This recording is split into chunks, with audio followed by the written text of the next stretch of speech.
Hello and अस्सलाम वालेकुम। My name is Samar Hassan and I am the founder of Epiphany. मेरा नाम समर हसन है और मैं फाउंडर हूँ एक छोटे से इदारे की जिसका नाम है एपिफनी। और जैसा कि आप जानते हैं कि हम तकरीबन हर दूसरे हफ्ते इम्पैक्टिंग लाइव्स का एक प्रोग्राम करती हूँ मैं। यूट्यूब के ऊपर भी, लिंक्डइन के ऊपर भी, फेसबुक के ऊपर भी वो जाता है, समर हसन ऑफिशियल। और जो ऑब्जेक्टिव है इसके पीछे वो ये है कि हम ऐसे लीडर्स से बातें करें, ऐसे तमाम लोगों को हम गैदर करने की कोशिश करते हैं, इधर जमा करने की कोशिश करते हैं जो कि इम्पैक्टफुल लाइव्स लीड कर रहे हैं। ये माने वो कोई ऐसा काम कर रहे हैं जिससे उनके काम से इंसानों की मदद हो रही है, इंसानों की जो लाइव्स हैं वो इम्प्रूव हो रही हैं। सो आज भी ऐसे ही एक साहब हैं जिनको मैंने इनवाइट किया है, वो बहुत अच्छे मेरे दोस्त भी हैं।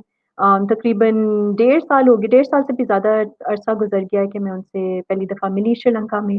और बहुत ज़्यादा लंबी कहानी मैं नहीं बताऊँगी, उनकी ज़बानी उनकी बातें सुनेंगे।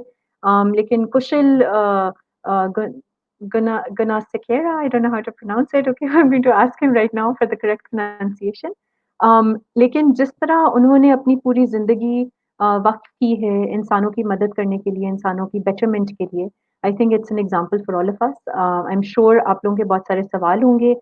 Most of the session will be in English because, of course, you know, English is a common language for both us in Pakistan as well as in Sri Lanka. So by and large, it will be in English, but I'll try कि मैं बाद में उसको उर्दू में, you know, जो key points हैं, उनको मैं उर्दू में craft out करके और share कर दूँगी. So without much ado, I'm going to welcome Kushil on the screen. One second. There we go. Hello, Kushil. Hi, hi, good to see you. Good to see you too. Ayubovan. Did I say that right? Hi, Bhuvan. Yes, of course. Thank you Okay, for but I having did me. not say your. No, absolutely. Thank you for making time. I know how busy you've been. I know how busy you are. So, you know, this is a deep pleasure. Okay, correct me in your spelling, okay? In your, no, on your pronunciation. So let's tell the right way to pronounce your name. Don't even try pronouncing Sri Lankan surnames, but it's Gunasekera. Gunasekera. Okay. All right. So, Kushil, I just, you know, talked briefly in Urdu and just said that, you know, we're meeting this fantastic person who's led a life of impact, and the rest I left for you. So, you tell us how it all started, where it all started, and how you are here, where you are today. Well, it's a long story. I don't know We have time. how We much. have time. Oh, yeah, okay. No, but just in essence, I'll tell you. Of course, I grew up from a village, but my parents were fairly well-to-do, probably just above middle income, and I was very privileged to be educated in a city school in Colombo, a famous one for that matter. Lots of cricket, which is a favorite game between our two countries. Yes. So but each time I came back to the village, I realized that hundreds and hundreds of kids, youth, were much smarter, brighter, cleverer, more skillful, talented than I was, and it was always a very curious thing to me in finding out why the disparity, because they didn't have the opportunity, they didn't have the training, the exposure, the facilities. So I vowed one day, as young as I was, that I'm going to come back to my village and provide the same kind of opportunities that I had while growing up in Colombo. And, they were much cleverer than me. And I was thinking, oh my gosh, how is this possible that I'm just getting ahead, doing sports, but not really studying as well. So I realized I'm going to come back to my village and provide that opportunity, the training, the facilities, and the exposure. And I thought I'll try first with my village and the two villages adjoining if it goes well. But today, when I look back, I never imagined that I could get to the stage.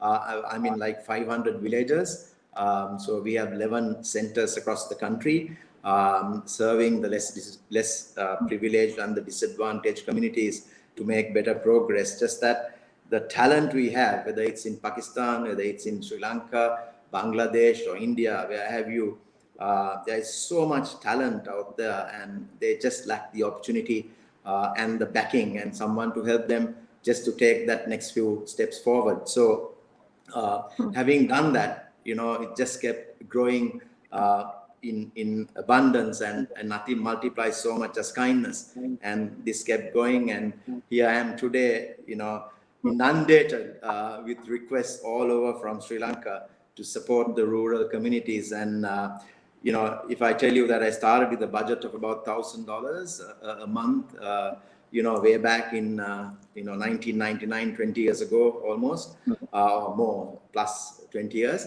And today it's $1 million kind of budget. So, and I'm just, in the last 15 years, I'm not sure what I've done right, but I think I worked with purity of intentions, compassion, humaneness, and that has some divine, affinity and connection to it. So I managed to do 19 million plus dollars worth of charity in the last 15 years. So it's a, I don't know to even explain, every year to raise $1 million and do what we do has been absolutely such a pleasure, and to rejoice looking back, what we have done is something to be, very fulfilling in what I say. So I'm just very happy that, I've been able to take this journey forward and touch the lives of so many who are today enjoying that success, because we were able to give that opportunity, and that blessing for them to take the strides forward in going this journey. Okay, so tell us a little bit more. So obviously you wanted to, it was part of your intention when you were a young person and you decided that, okay, I want to bring opportunity back to my village. But it took a disaster, right? So there was the tsunami in 1999, and in the, against the wave of destruction, you were able to create this wave of hope and optimism. So can you tell us a bit more about what it is that you started off doing at the Foundation of Goodness, and how the work has just totally evolved and grown today? Yeah, I mean, I've always believed that nothing ever great can be achieved without taking that first step in the right direction. When I came to the village, obviously, I didn't have the kind of resources we would have now. So I worked with the school where I saw literally hundreds of kids going to school without wearing shoes, taking one book to write 8 subjects, then not having a proper square meal. I've seen, parents, not having electricity in their homes, not pipe-borne water. So I decided I'm going to get into fulfilling whatever I can, and then at my village, my ancestral property, I built a new villa.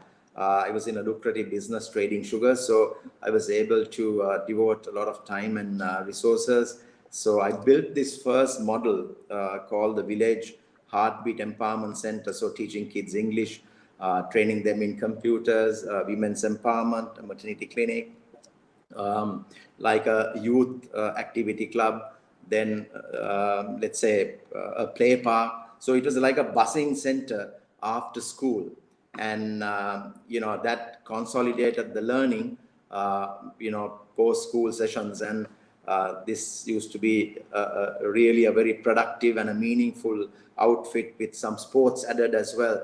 So that was how I really started. Then and to my very fortunate, like a blessing came Muttaya Muralidharan. I was also the secretary at the time in Sri Lanka cricket, and I used to meet him, and he was very young, and so he said to me, I like to come and see what you do, and I tactically got him to be like a chief guest on a couple of occasions, and then he said, can I join you as well?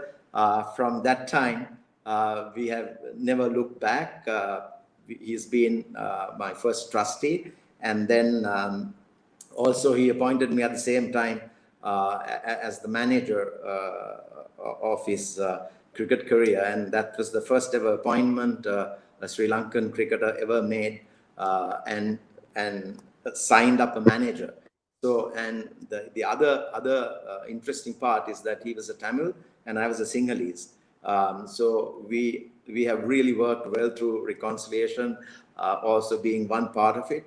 And today, after 20 years, we are still together and have consolidated our efforts into where we are today, hugely active, doing things that we know best to help others and lift their spirit. Hmm. Well, tell me something. So what is happening now? Obviously, there is COVID, and it must have struck you as well. So what is happening? What's the current situation right now with the Foundation of Goodness? Well, as we all know, nothing is permanent in life. Everything is subject to change. That's the only thing that is permanent. You have to embrace change. But one thing I've learned is never to let go of the values. You keep the values intact, but you embrace the change. And it's like waves in the sea. So one is different to the other. So but I mean, when things happen like that, I mean, it's like, I go back to the question you asked me before, when the tsunami struck, Hmm. after five years of our, work, the tsunami struck, and that Hmm. was something completely unexpected. Hmm. I used to dream of someone like Oprah coming to help me out, in the work that I envisioned to accomplish. But Hmm. then it's a tsunami that struck, and I was there on the day, in my villa, and I had a scholarship program for 100 kids, where Murali was the chief guest, and he was also saved because for the first time he got late because his fiancée was coming in from India, and the two mothers wanted to join, and that made his destiny escape, but I had to get entangled with the tsunami, and I was fortunately one of those who were saved. But obviously, I had a journey to undertake and fulfill. So, in essence, like you said, we were able to, overpower the waves of destruction with the overwhelming waves of compassion that came our way after the tsunami, and it was really mind-boggling operation to bloom from ruin, debris, and rubble, and then it was like a lotus flower coming out of mud, and then branching out into Sri Lanka now, where we have 11 centers across the country. And we serve, last year we had 31,000 beneficiaries from 500 villages, and so with $1 million budget. So obviously, I was in London when the tsunami really was about to break out, with Gunasekera at the Lords having a banquet, and rush back the next day just in time to beat all of the limitations and rules and regulations. So, but obviously it was, I love these changes because it gives me the chance to renew, reflect, and act differently, take stock, and do some self-assessment, and see where we now have to turn the tide. So I knew it's good. It's not like the last year we had the terror attack in Sri Lanka, and that also took a heavy toll on the Foundation of Goodness revenue model, and then I knew this is going to be worse. But I must say, I had an aspiration that when the COVID-19 impacted the world, I didn't want to compromise. I vowed not to compromise on any of the remuneration of my colleagues working with me across Sri Lanka, and I didn't want to, retrench any staff, who helped me. And I didn't know how to do that, but I knew I'm going to really work hard, strategize. So when things happen to you, there is always another door that's being opened.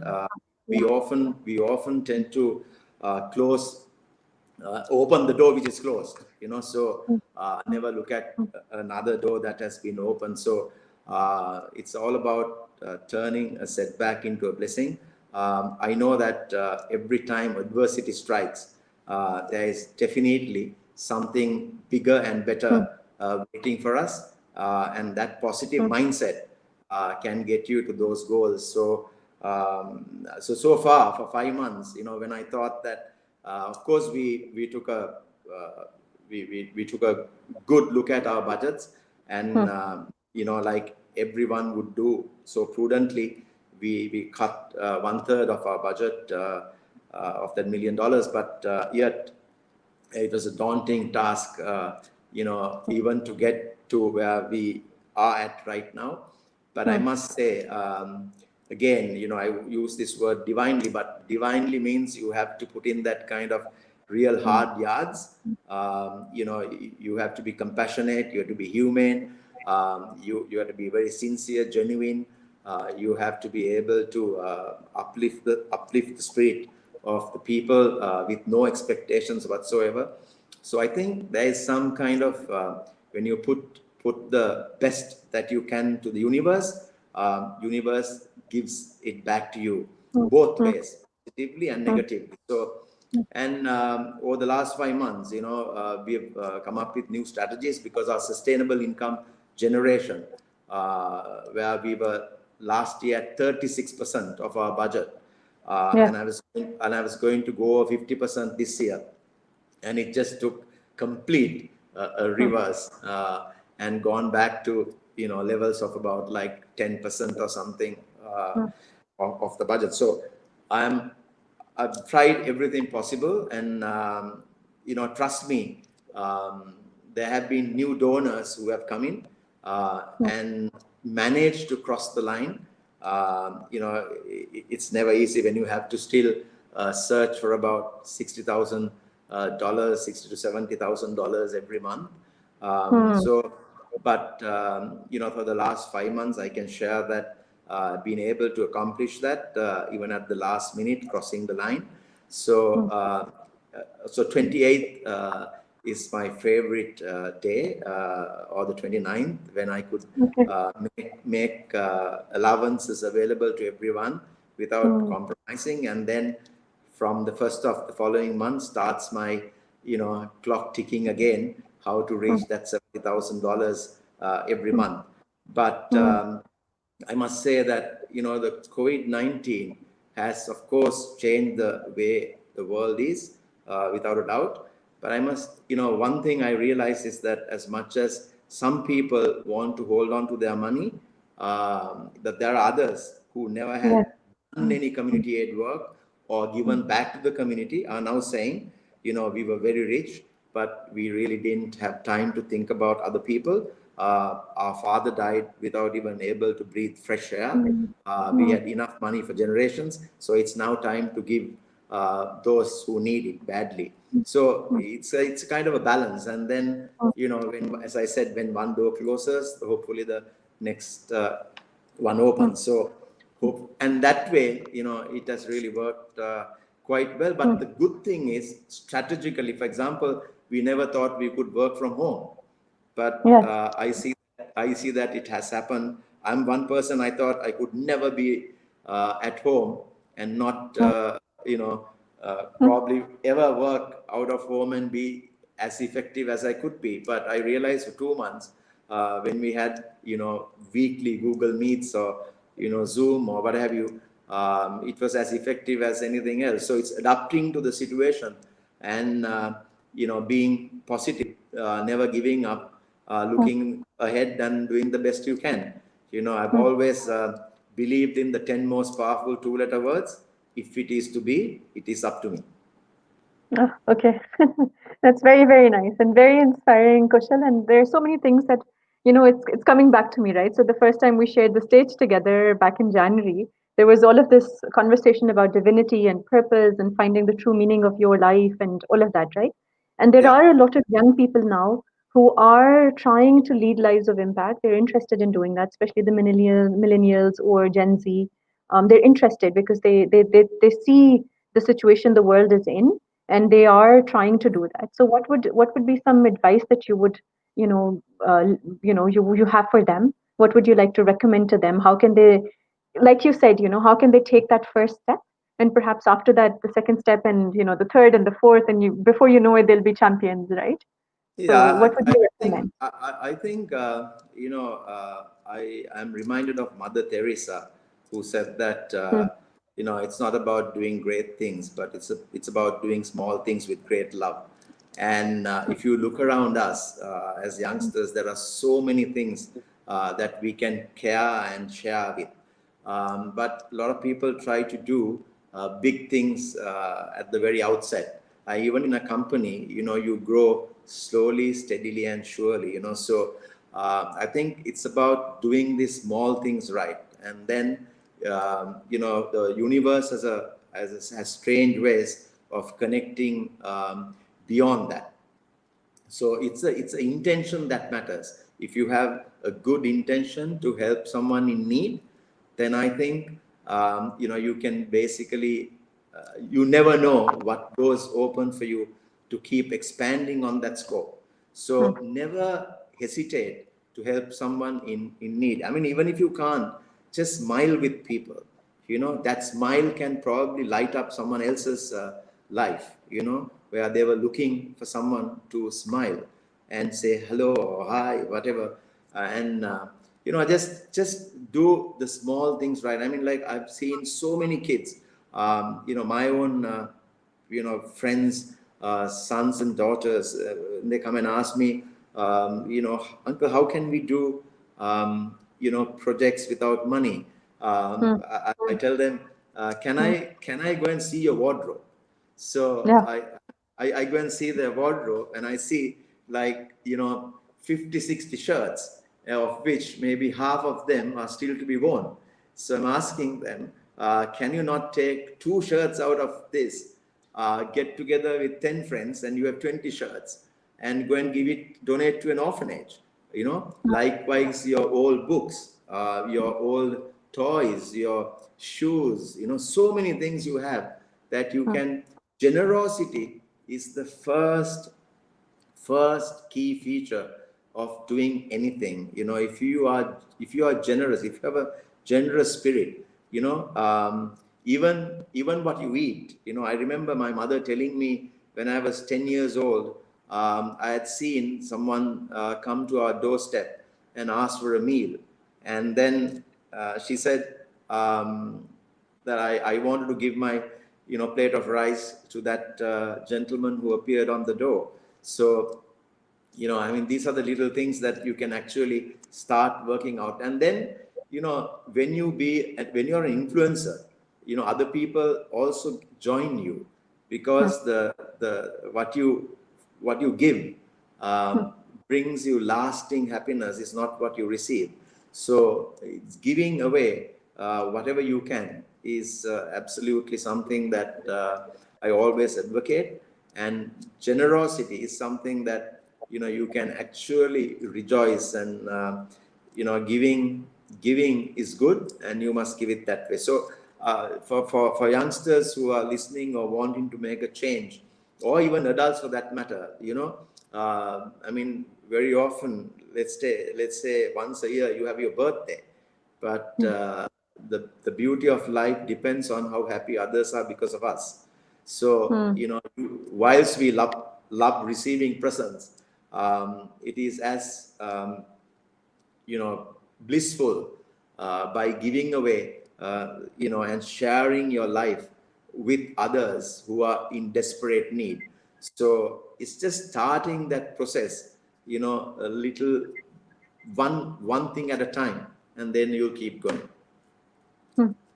Okay. Look, I think that's very beautiful, right? And I I mean that's why I have you on the show, because I remember what a profound impact all of the words that you said back in January had on me, and that's what I wanted to replicate for some of our audience who's listening in.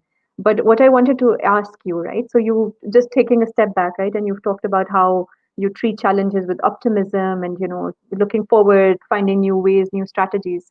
Tell me about the Kushil, of 1999, right? Were you the same? Was this a trait which was always found in you, or is it something which different challenges and then you've overcome challenges and over time this skill set has developed? No, I think from my younger days, I had that quality of kindness, compassion, generosity, caring, sharing, and being very humble. So, and all those good qualities, I think, was a real value addition to my journey of life. And then, the law of the universe that attracts you to, various positive connections, when you do one thing at a time. And then the main thing is, whatever you do, you have to do it well. That's one of the things that I am really, really, you know, meticulously planning, with attention to detail. Someone can copy your work and your style, but they can't copy your passion. So Yeah, passion is the key to doing anything. If you don't have the passion, why would you want to do it? So absolutely. and I think even at that time, I was always moved because of the disparity. I was always very keen to achieve equality to the best of my ability. I know I can't change the whole world, but I knew I can change the way I can, in rural villages. So that's what has actually helped me to come this far, because, as I said, the goodness is the one investment that never fails. And sometimes you have to sacrifice yourself. And like how I gave up my business in 2008, that's about 12 years ago. And I remember telling people at the time, I was then externally rich, internally poor. Now the roles reversed, and I'm externally poor, internally rich. That's what you want to be, right? So, and you know, just that being happy is what matters the most. The art of kindness, and how to make up your mind when adversity strikes, because nothing lasts forever. Even the good times and the bad times both have expiry dates. So when the good times come, you have to be able to tell yourself this is also not going to last forever. And when the bad times come, then also you have to tell yourself, it's not going to last forever. So being positive and doing the best you can at all times, and making the changes that are required and not getting stuck in one place, making things happen, getting it going, taking action are things that is very, very important, rather than, in life, one of the things that I've learned is giving unasked is one of the most superior ways of gifting, because anybody, Samar, can give when you ask. But seeing somebody in a miserable or state of suffering and going out and helping is something so beautiful, precious, and treasured. So, it is always nice, whatever, even in a small, gesture of goodwill, giving something unasked has very, very, very powerful results. So, anyone listening, I would like to say that, There are people listening. yeah, Like I yes, mentioned, there are few people listening because there is online fatigue that we were discussing, but there are people listening. no, So that's yes. fine. But what I'm trying to say is that giving unasked is hugely powerful, and it's something that is incomparable, because that belongs to a rare breed, and the blessings of that gifting is immeasurable. So always, if you get a chance, even to share some of your food with even strangers, can turn many, many ways towards your path to be illuminated. Mm. I'm just going to crack a joke here, okay? So giving stuff unasked is amazing as long as it's not unwanted advice. No, At times people don't want that unwanted advice, right? Even though you know that they need it, but you have to sometimes stay quiet. But anyway, so look, you mentioned something which I do want to talk about, right? And you mentioned humility. And a lot of times when people are doing good deeds, and obviously there is that whole social capital that they're developing because people look up to them, they become inspirational role models for people. And there is also a tendency sometimes to forget that all of this prestige and all of this credibility and all of this positive feeling is also, it could be temporary, right? So when you talk about humility, and you've mentioned it more than once, why do you think that's such an important trait? I think to me, one of the most important qualities is to become humble. That's the trait that can actually bless you, not only from a donor standpoint, also from a beneficiary standpoint. So, they will approach you only if you are a humble person, right? So the one cardinal rule is that when you are serving humanity, please do not expect anything in return, right? Leave it to the universe for whatever that will come your way. But if you expect, peace begins when you do not expect anything in return. So when you are serving humanity, just be unconditional. Just give it and let go. That's it. So if you try to put conditions and barter that gifting, then it doesn't have the same impact. It will have some merit, but it will not be that pure. In terms of you're trying to do a barter. So basically, when you give it unconditionally and do not expect anything in return, because then you feel lighter, you feel better. You don't, a lot of people give and say, well, they didn't thank me, and they didn't acknowledge.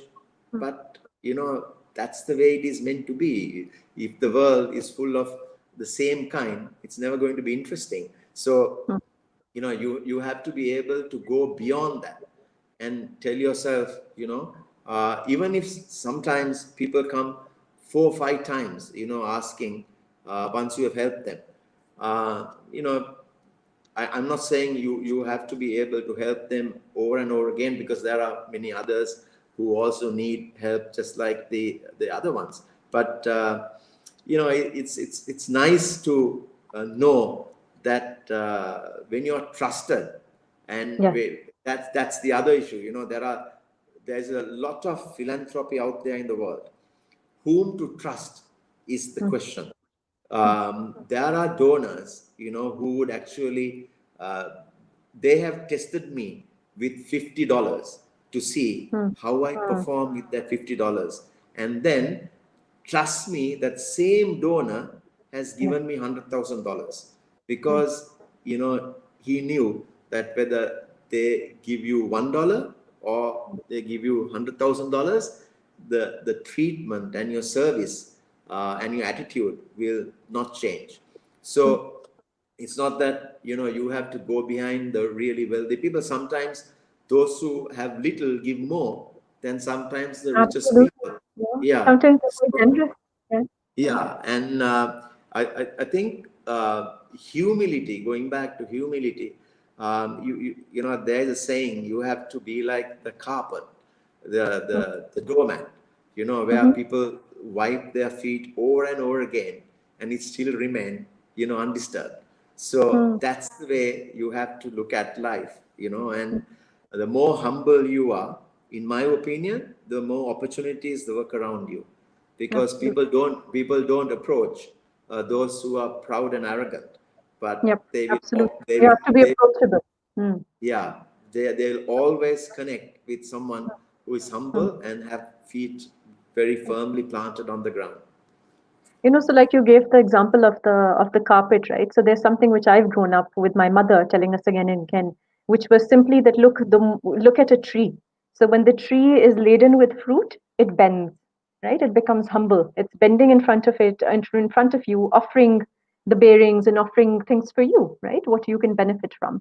So Yeah, similarly, when you're becoming, so her thing was slightly different. So it was more about the more successful you're becoming, or the more, you're just reaching new heights, etc. You have to remember to be even more humble, right? Just like yeah, a tree. yeah. So I mean, I think your that's there's so many yeah. things. No, Hmm. no, I like that example of the tree, because if you really Hmm. look at the tree, tree produces everything, Hmm. not for itself, but for Yes. the benefit of others. Whether it's a fruit, whether it's leaves, whether it's Whether branches. it's oxygen, the Yeah, shelter, the oxygen. shade, Yeah, everything. Yeah. The everything. wood. The tree is a good example that you actually brought up, because I think everything that the tree does, it for the others. And tree does not Hmm. get hurt or anything like that. but is always willing to give it away. So I think the my saying is, the more you give, the more will be yours to give. Yes, absolutely. I agree with that also, right? So it's like Yeah. the way I don't know who told me this, but somebody mentioned it to me and it stuck with me. How you have to look at yourself like a vessel. So the vessel will become complete if it doesn't keep giving out, right? So you have to keep pouring from the jug. Otherwise the jug will start overflowing and not benefit anybody, right? It will just spill over. So the Yeah. more you give, the more you can pour inside the jug, right? Again, all over again. So I think Mm. there are so many things which we've been told, whether it's in Pakistan, in Sri Lanka, it doesn't matter what religion, what country you're from. I think all of these things are similar in all different cultures. I do want to talk about divinity as well because we brought that up in our conversation. Do you think that there is some other being that decides and chooses your path for you, or do you think we as human beings also have a role to play? What do you think? Yeah, I personally think you make your own destiny, and the blessings come your way, depends on what you want to do. You have to make your own path and then set your own goals and then keep moving. You can't be saying and leaving it to someone else. So the harder you work, it's hard to beat. So you have to, as I said before. The 10 most powerful tools are words. If it is to be, it is up to me. So you have to keep going. When I was very young, I dreamt of serving humanity, and I just, dreaming is one thing, but putting it into action is another.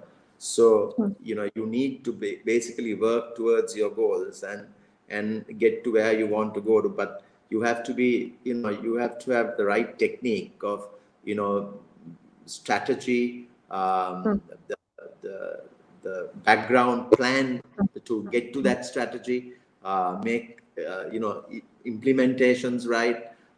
Your speech has to be in tune with your actions. That is one of the key foremost points. There are today lots of talkers out there in the world, but delivering and doing it is very hard.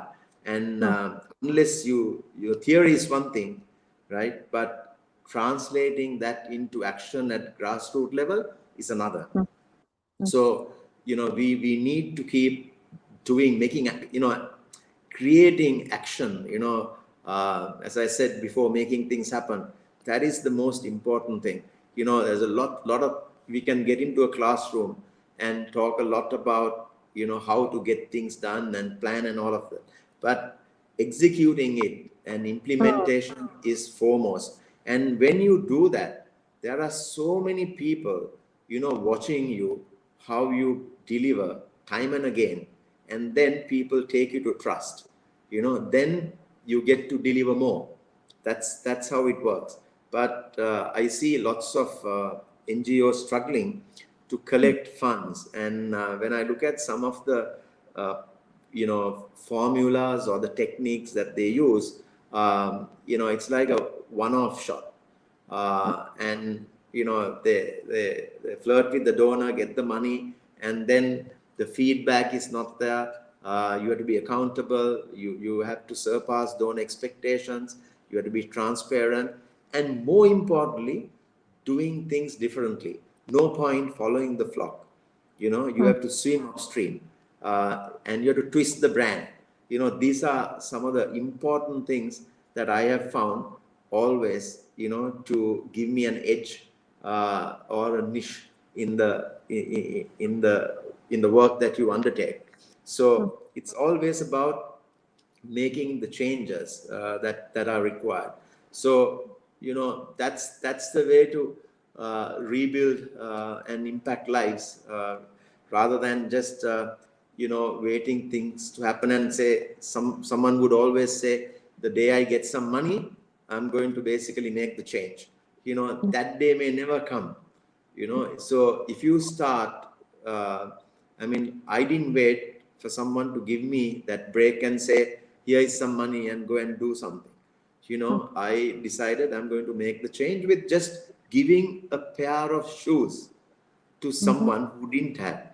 That is something that I can remember so well. When a student asked me, "Sir, can I have a pair of shoes?" I was going to give it away at 19, 20 years. I decided to give, and one thing led to another, and I have probably given hundreds of thousands of shoes now, in the in my journey of serving humanity. So it's just that, as I said, the more you give, the more will be yours to give. So yeah, so I think it's very, very important that we understand, the quality of generosity. That is foremost. Kindness, a good attitude. Okay, look, I do want to talk about something, right? So you mentioned how every month you have to start the whole fundraising cycle again and you have to do this. And this is something obviously you do because of the passion that you mentioned as well, right? But obviously it requires energy. And especially when you're working with people and you're listening to their stories and you're seeing their plight, it can also be very emotionally, it can be emotionally taxing. So how do you regain your energy? What strategies do you adopt to kind of keep going day in day out, because you have to be the pillar of hope and strength and optimism for all these other people that you're serving? Yeah, I mean, it's a good question. I think I go back to the statement I made before. Uh, People, I think, rejoice more in giving than receiving. So to re-energize myself, every day I try to sit in solitude and look at what I did for the day. So if I have done something really good, which is always the case because I'm helping others, I'm saying I want to improve on this further, and then whatever that I didn't do well, I'm also a human being. So there could be, the one thing I do is to meditate. So I meditate to become calmer, cool, never get disturbed or angry. So I try to improve on that every single day in my life. So I try to sit in solitude. That is the most important thing. And you have to take stock of yourself on a daily basis so that you know what you did has really made you a happier person. So whatever you did well, I have to do better. Whatever I didn't do well, I have to eliminate. And the most important thing is to be better than I used to be. So, and when you have so many people approaching you, and sometimes when you're not able to fulfill, that is also an issue, because you want to be someone, not wanting to upset anyone when they come and ask you. I mean, I can't give everything, but I can give something. So I work very hard towards that. So it's always a challenge that I have, that yesterday I got 10 requests beyond what we do as in our centers, and then to sustain the foundation of goodness. But then there are others who come to me and say, "So I don't have electricity in my house, I don't have water in my house, we don't have essential school pack for my children, there are cataract surgeries, there are water purification issues." So many different areas, but somehow I accept them all. I'm not saying to anyone, we don't have a budget, and so therefore I can't help you. I'm saying I'm going to give it my best shot. I'm classified as an international beggar, so I go begging around the world when people ask me, and I love that kind of portfolio I have. So, but I tell them, look, I may not be able to do everything for you, but I'm going to give my best shot. I'm trying to see whom I can connect. And I can tell you, over this last 3 days, I was in the north. So I went into an island in the north called Delft Island. It's quite well known for ponies and wild horses, and there are about 1,375 families surrounded by water, 9 kilometers from Jaffna. So I was there on Friday, no, on Thursday. On Thursday, I was there, and then I felt so bad that I saw at the time that how my blessings are so amazing, and when I compare others living under those abject poverty and conditions in which they have to encounter. So I decided I'm going to give 100 grocery packs to the poorest of the poor, and I left it with the authorities to pick the 100. So on Friday, when I was coming back, I had a grocery store who had made a lot of business on an app calling me, coming back, and said, I can give you 100 packs.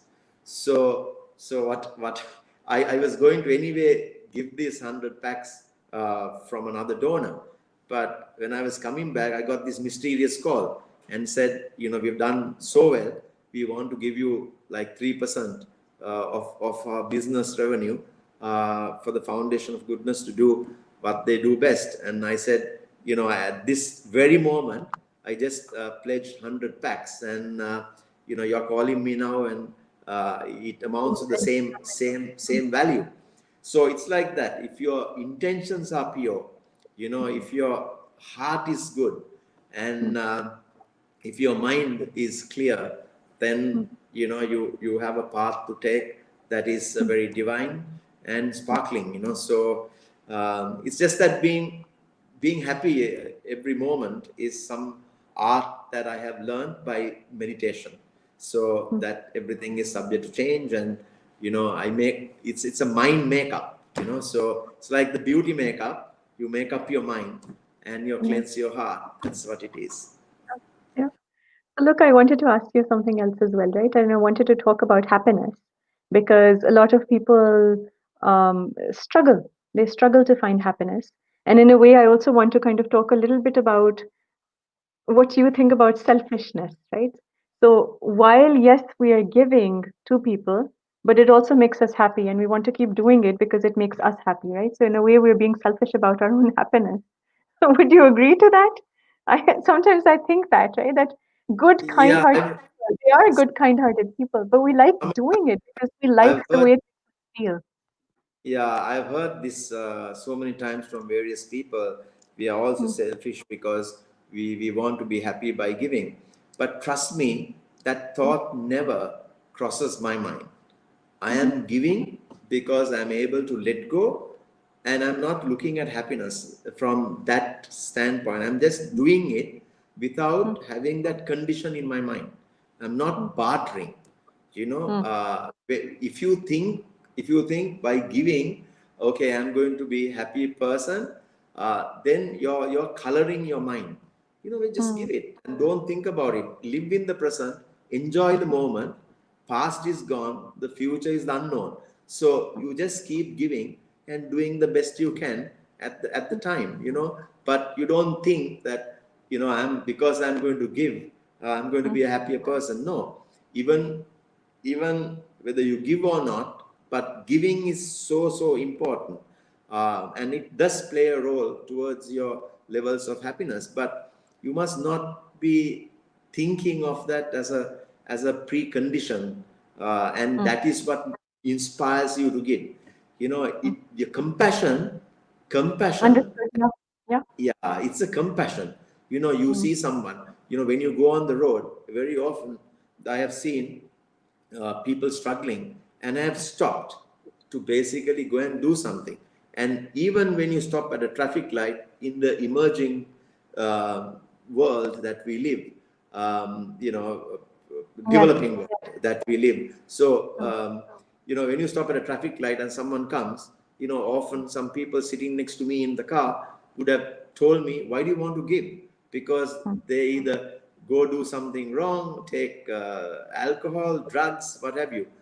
I'm just saying, I am getting rid of my selfishness, and I'm giving it to someone because I can then become unselfish. So that's what it is. So you must not, I think, tag your giving into because you want happiness. Happiness is an art that you have to work on with your mind.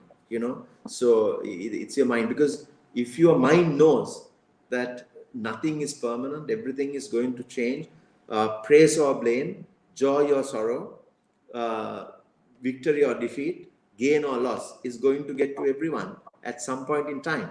So if you know that ahead, then your disappointment are less, and that's happiness. Yeah, no, I completely agree with you. I think because the minute you start thinking and linking your giving and generosity to happiness, then actually you're tainting it, right? And you're messing around Painting. with it. You're That that's tainting and you're messing around with it, right? Because now you're actually being selfish.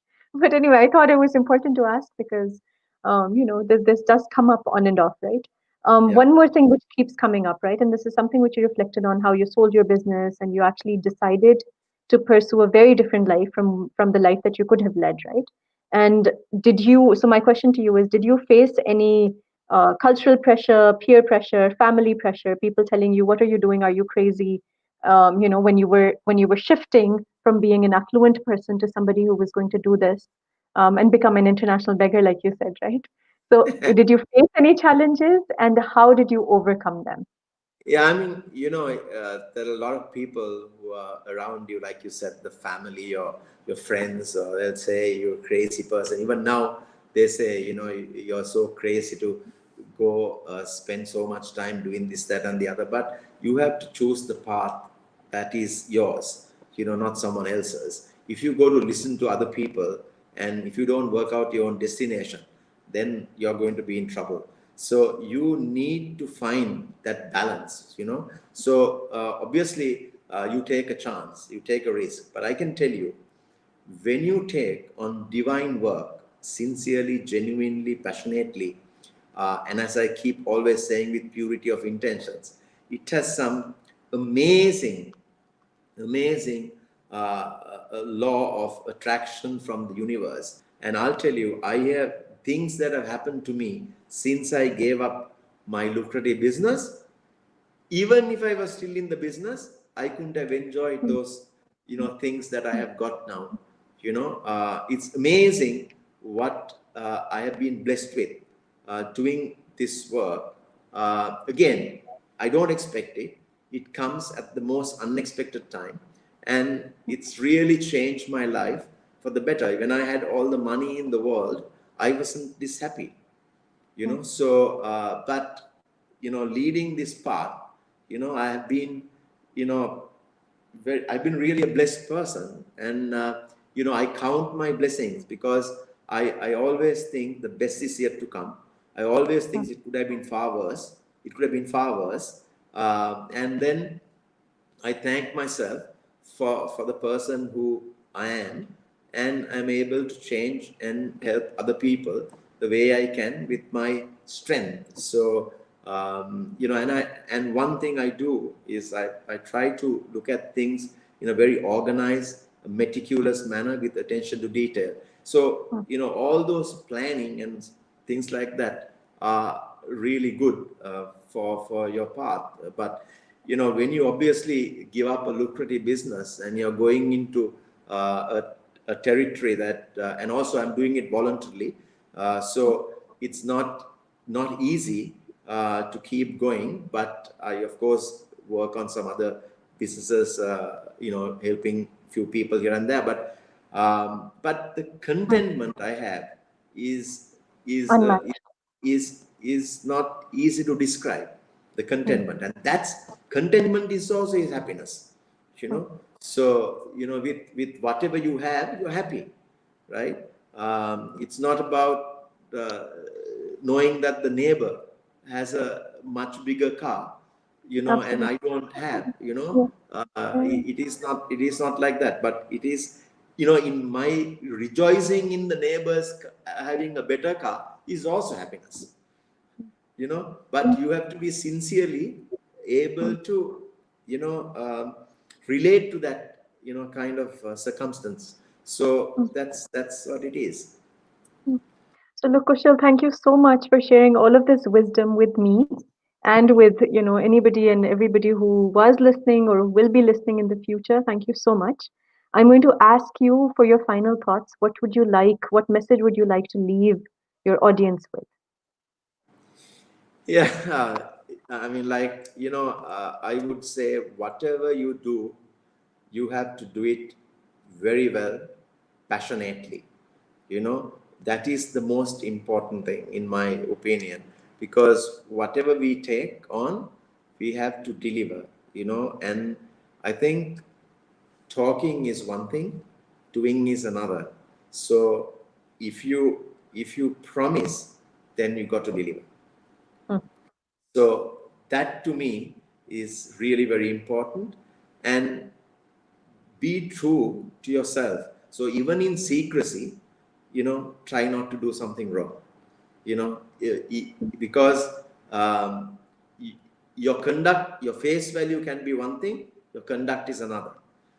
mm, So, you have to have both in tune, otherwise you'll be found out. yeah. When you associate with someone, then only you will really know the true person that he or she is.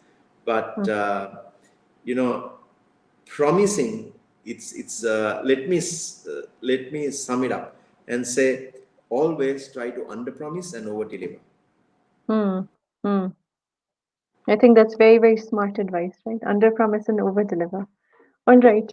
So thank you so much, Kushil. I think it was absolutely delightful for to have you here and share so much knowledge, wisdom, your own experiences candidly. And I think there are tons of beautiful nuggets that you've left our audience with. Thank you for calling me. Thank you for inviting me, and thank you for asking me to share my views, which I'm always generous and happy to, contribute towards. And I hope someone will pick up some line or the other. But the my final statement would be, goodness is the one investment that never fails. And when Mm, you do the best for everyone, you experience the best for yourself. yep. Thank you. Thanks, Kushil. Thanks very much indeed. Lovely to see you again. Lovely to see you too. Bye. Thanks.